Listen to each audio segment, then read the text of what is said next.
राज्यात काल झालेल्या वादळी पावसामुळे 24 जिल्ह्यात अंदाजे 1,05,000 एकराचं नुकसान झाल्याचा प्राथमिक अंदाज आहे। शेतकऱ्यांना लवकरात लवकर नुकसान भरपाई मिळण्याच्या दृष्टीनं बाधित क्षेत्राचे तात्काळ पंचनामे करण्याचे जिल्हा प्रशासनाला निर्देश देण्यात आले असून याबाबतचा अहवाल प्राप्त होताच तातडीनं मदत करण्यात येईल, असं राज्याचे कृषी मंत्री दत्तात्रय भरणे म्हणाले। भरणे यांनी आज इंदापूर तालुक्यातील वडापुरी, सुरवड, गणेशवाडी, बावडा, टनू, पिंपरी बुद्रक आणि लाखेवाडी भागात झालेल्या नुकसानीबाबत प्रत्यक्ष बांधावर जाऊन पाहणी करून शेतकऱ्यांना धीर दिला। यावेळी जिल्हा अधीक्षक कृषी अधिकारी संजय काचोळे, तहसीलदार जीवन बनसोडे, तालुका कृषी अधिकारी दीपक गरगडे आदी उपस्थित होते।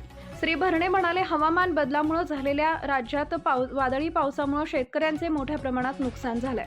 बाधित क्षेत्रातील एकही शेतकरी पंचनाम्यापासून वंचित राहणार नाही याबाबत दक्षता घ्यावी। अशा परिस्थितीत कृषी विभागाने विविध योजनांचा लाभ देण्याची कार्यवाही करावी।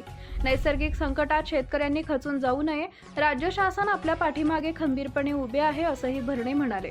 राज्याचे मुख्यमंत्री देवेंद्र फडणवीस, उपमुख्यमंत्री एकनाथ शिंदे, उपमुख्यमंत्री सुनेत्रा अजित पवार यांच्या नेतृत्वाखाली पुण्यश्लोक अहिल्यादेवी होळकर कर्जमुक्ती योजनेस मंत्रिमंडळात मंजुरी देण्यात आली आहे। या योजनेचा राज्यातील लाखो शेतकऱ्यांना लाभ मिळणार आहे। यापुढे शेतकरी कर्जबाजारी होऊ नये यासाठी उपाययोजना करण्यात येत आहेत, असंही श्री भरणे म्हणाले।